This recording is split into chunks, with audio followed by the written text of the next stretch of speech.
Halo, Assalamualaikum. Jumpa lagi dengan saya Putra dari Nunas Woodworking. Kita unboxing power tools lagi. Oke, seperti yang kalian lihat di sini, saya ada sebuah bor dari brand Stanley. Ini yang baru masuk ke Indonesia adalah Stanley Fatmax. Menggunakan baterai 20 volt dan mesinnya sudah brushless serta sudah ada fitur hammer impact di sini.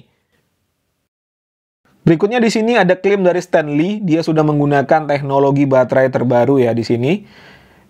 Untuk daya tahannya juga dia improve. Lalu berikutnya di sini juga ada tulisan minimal self discharge, yang secara garis besar artinya adalah meminimalisasi pengurangan daya baterai secara otomatis pada saat baterai tidak digunakan. Ya biasanya baterai li-ion itu seperti itu ya. Jadi kalau kita tidak gunakan juga dia akan berkurang sendiri untuk kapasitasnya. Lalu berikutnya juga di sini ada tulisan no memory effect ya. Ini memory effect itu kalau dijelaskan garis besarnya aja ya, saya jelaskan ya. Pada intinya memory effect itu juga mengurangi umur pakai baterai. Memory effect itu akan terjadi apabila kita terlalu sering menggunakan baterai tidak sampai 50% atau masih ada 60, 70, 80%, kita langsung cas.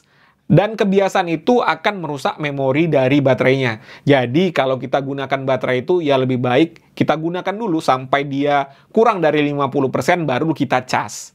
Jadi kalau Stanley ngeklaim baterainya kualitasnya seperti itu ya oke sekali ya. Tetapi itu tidak bisa dibuktikan dalam waktu yang singkat. Kita harus gunakan dulu dalam jangka waktu yang panjang. Berikutnya juga di sini ada keterangan untuk pukulan impact-nya ya. Dan untuk torsinya di 60 Nm, baterainya 2 Ah.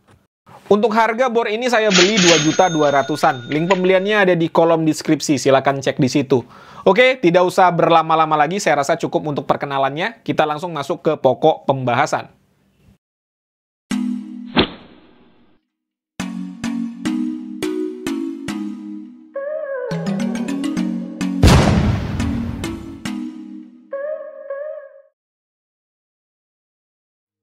Untuk kemasan produk dari Stanley ini hanya koper hardcase seperti ini saja ya. Dan untuk kualitasnya ini saya katakan bagus. Jadi kalau kalian pernah beli bor Stanley yang versi lama, kurang lebih kualitas boxnya ini sama.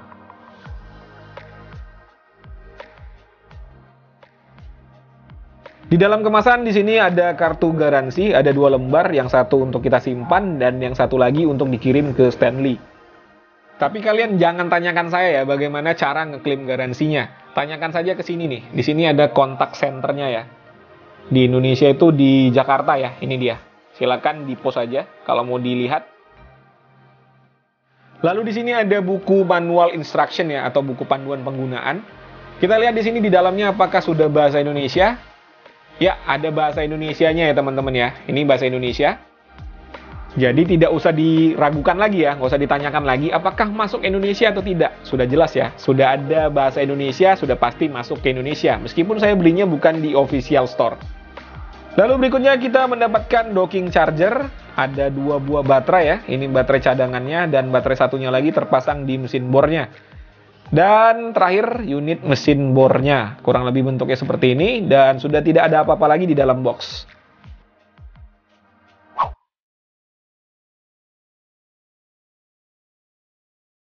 Untuk build quality, pertama kita akan bahas untuk docking chargernya.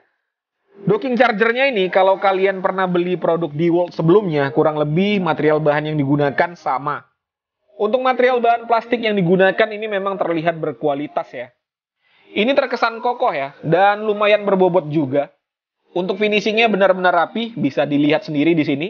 Untuk potongannya itu pas, untuk penempelan stikernya juga pas. Di belakang sini ada keterangan untuk spesifikasinya, nanti biar lebih jelas kita akan uji saja ya. Dan untuk kabelnya juga ini bagus.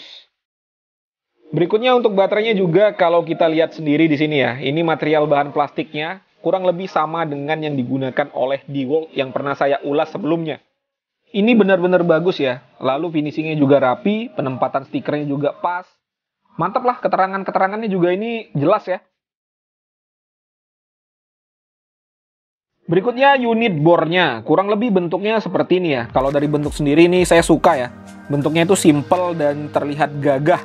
Untuk material bahan yang digunakan pada bor ini, untuk housingnya ini atau casingnya didominasi oleh plastik dan karet. Untuk yang kuning ini adalah plastik. Yang abu-abu mirip logam ini juga ternyata adalah plastik, bukan logam. Lalu untuk mode dan torsi selektor ini plastik, caknya juga plastik, dan ujungnya ini adalah logam. Di belakang sini ada tulisan brushless dan ini embosan plastik. Lalu ada bumper karet dan ini juga karet ya. Yang warna hitam di bawah ini semuanya karet. Di samping sini juga ada bumper karet ya. Ini yang warna hitam. Dan untuk material karetnya ini saya katakan bagus ya.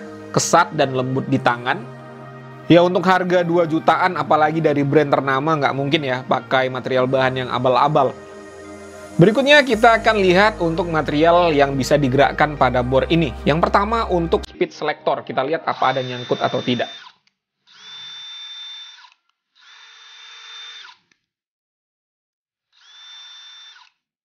Untuk speed selector mantap, tidak ada nyangkut. Lalu berikutnya untuk mode dan torsi selector.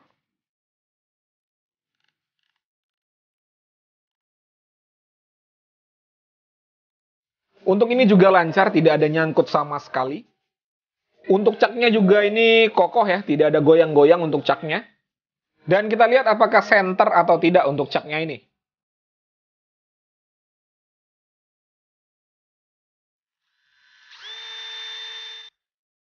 Untuk cak putarannya center, berikutnya reversible.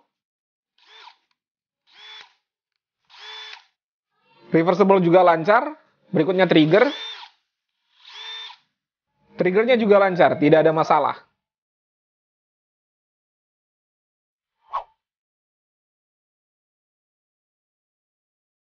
Untuk fitur yang ada pada bor ini juga sudah sangat lengkap. Kita urut ya dari atas ke bawah. Yang pertama di sini ada speed selector, nomor 2 dan nomor 1. Lalu berikutnya di sini ada torsi selector ya, sampai dengan nomor 15. Dan ada mode mengebor biasa, kayu dan besi, dan juga mengebor menggunakan fitur hammer impact. Untuk cak pengunciannya sudah one-handed lock ya, atau hanya menggunakan satu tangan. Di percepatan nomor 1 atau nomor 2 tidak masalah, tetap bisa mengunci. Lalu reversible, putaran kanan, putaran kiri, dan apabila diposisikan ke tengah, dia akan mengunci trigger ya. Dan ada LED light yang sudah LED shutdown, jadi tidak langsung mati apabila kita lepas trigger. Dan terakhir ada indikator baterai pada baterainya. Ini improvementnya ya dari seri yang terdahulu.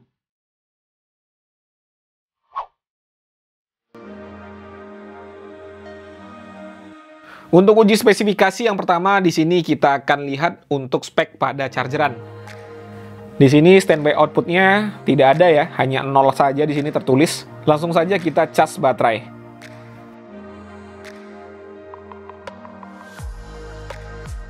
Ya, untuk output daya listrik yang dihasilkan oleh chargeran adalah 29,7 watt. Kita bulatkan saja menjadi 30 watt. Untuk mengisi baterai 2,0 Ah saya rasa sih cukup standar lah ya, tidak cepat dan juga tidak lambat.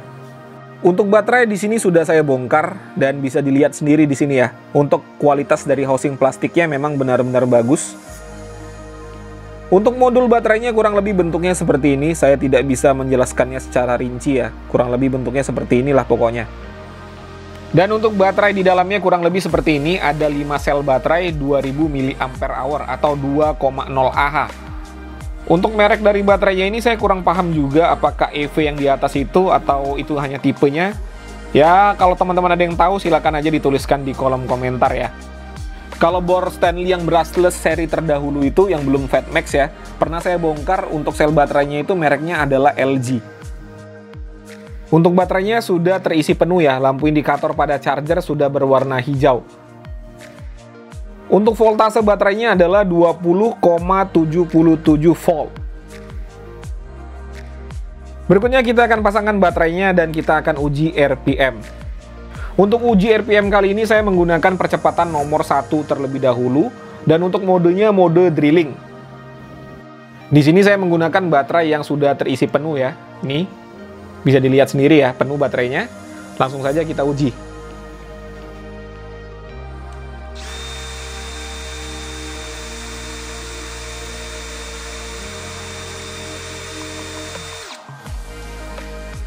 Percepatan nomor 1 di 488 RPM. Kita ubah ke percepatan nomor 2.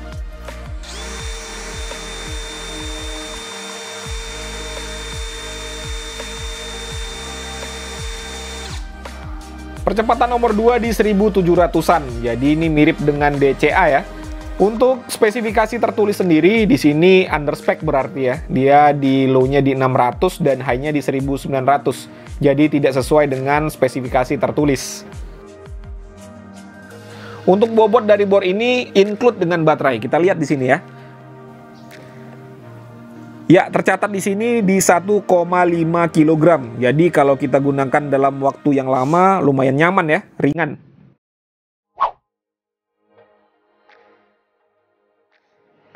Uji coba pertama saya akan menyekrup menggunakan kunci sok. Ini adalah sekrup ukuran 2,5 inci, kepalanya itu 10 mm ya untuk kunci soknya. Medianya adalah kayu mahoni. Di percepatan nomor 1 dan di torsi nomor 13 terlebih dahulu.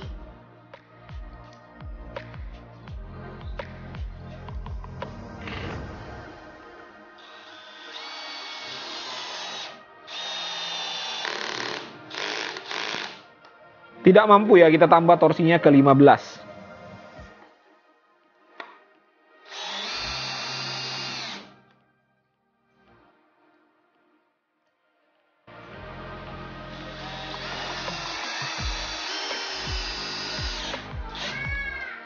Lancar ya, tidak ada masalah. Kita buka.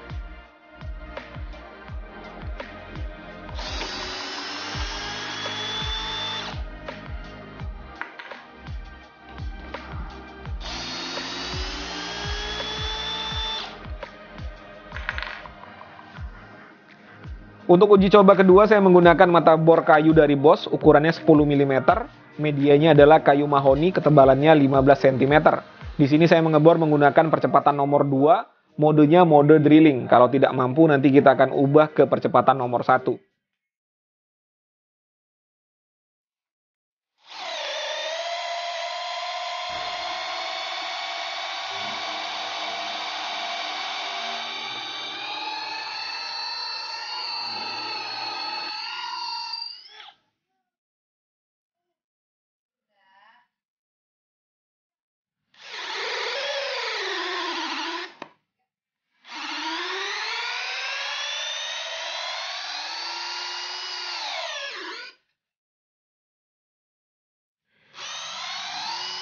Oke, lancar ya, nggak ada masalah juga.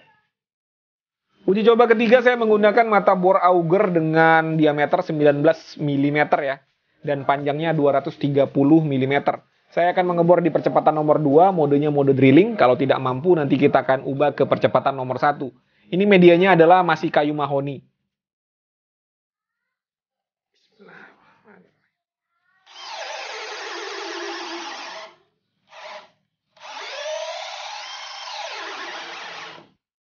Ya, tersendat-sendat ya. Kita coba lagi.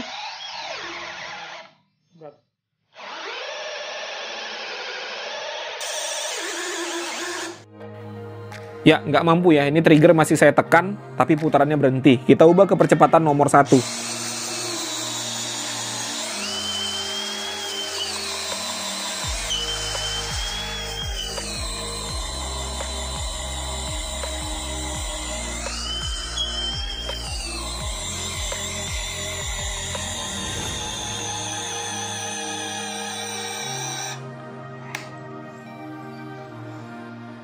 Oke, di percepatan nomor 1 bisa sampai akhir. Uji coba berikutnya saya menggunakan mata bor speedbit atau mata bor kipas ya, ukurannya 25 mm di percepatan nomor 2 dan modenya mode drilling. Medianya adalah kayu mahoni, ketebalannya 6 cm.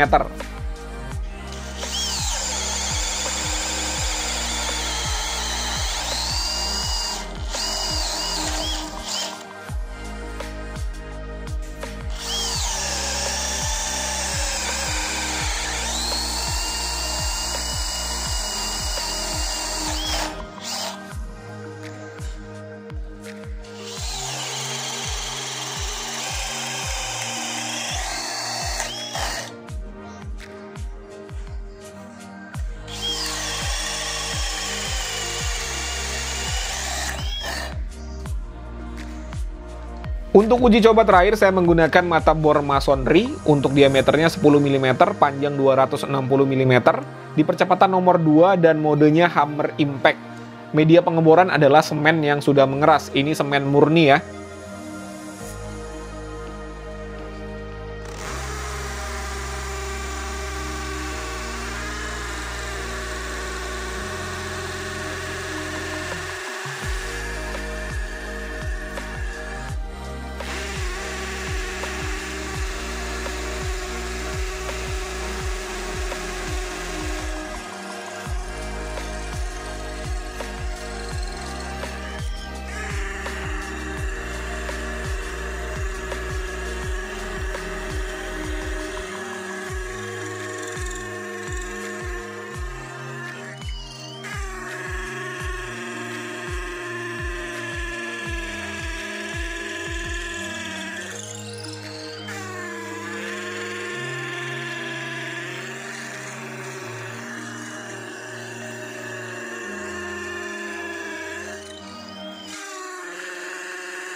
Oke, untuk performa tidak ada masalah ya, tetapi kalau kalian ingin menggunakan bor ini untuk bekerja berat ya, kalian harus menggunakan sarung tangan. Nih lihat nih, tangan saya ini merah ya, karena panas keluar dari ini ya, dari ventilasi udaranya ini keluar hawa panas, jadi tidak nyaman di tangan. Langsung saja kita ukur suhunya ya, kita lihat berapa suhu yang dihasilkan setelah kita gunakan untuk mengebor semen ini tadi. Ya, di bodinya 50 derajat Celcius. Di sini 51 derajat Celcius. Ya normal ya untuk di bodinya, tetapi untuk udara yang dikeluarkannya tadi itu panas di tangan. Oke, sudah disaksikan tadi ya bagaimana ulasan singkat saya mengenai bor Stanley Fatmax ini. Kurang lebih hasilnya seperti itu. Berikutnya saya akan menceritakan bagaimana feels-nya menggunakan bor ini tadi. Jadi ini murni opini pribadi. Kalau kalian punya pandangan yang berbeda atau pendapat yang berbeda, tidak jadi masalah, dituliskan saja di kolom komentar.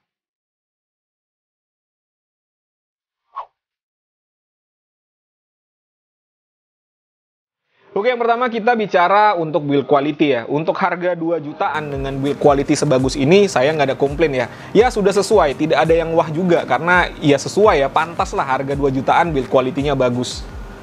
Lalu berikutnya untuk fitur-fitur juga sudah lengkap dan semuanya berfungsi dengan baik. Jadi tidak ada komplain juga untuk fitur-fitur yang ada pada bor Stanley Fatmax ini. Berikutnya untuk spesifikasi, saya sebenarnya nggak ada komplain, tetapi ada sedikit catatan ya. Pada saat saya uji tadi untuk RPM ya, RPM terutama, dia tidak sesuai dengan spek yang tertulis ya, kurang lebih mirip-mirip dengan DCA ya. DCA menuliskan 2000, tetapi pada saat kita uji hanya 1700. Ya mirip-mirip seperti inilah ya kurang lebih. Dan terakhir untuk performanya, jadi ini juga nggak bisa saya komplain ya, tenaganya juga oke, tidak ada kendala pada saat saya gunakan tadi. Dan untuk feels-nya atau rasanya pada saat saya gunakan tadi, ini sedikit agak agak lebih rendah ya untuk torsinya dibandingkan dengan DCA. Ini menurut perasaan saya saja ya, tapi nanti saya akan uji, saya akan bandingkan head to head antara DCA dan juga Fatmax ini ya, kita akan lihat siapa yang lebih unggul nantinya. Tapi nanti sabar di konten berikutnya, karena buat konten itu nggak kayak membalikkan telapak tangan ya teman-teman ya. Hari ini direkam langsung jadi, itu nggak ya, harus banyak prosesnya lagi. Sabar ya. Oke, mungkin itu saja yang bisa saya sampaikan. Seperti biasa, kalau ada pertanyaan dituliskan saja di kolom komentar. Kalau ada kritik dan saran juga tidak jadi masalah, silakan juga dituliskan. Jumpa lagi di konten-konten saya berikutnya. Assalamualaikum warahmatullahi wabarakatuh.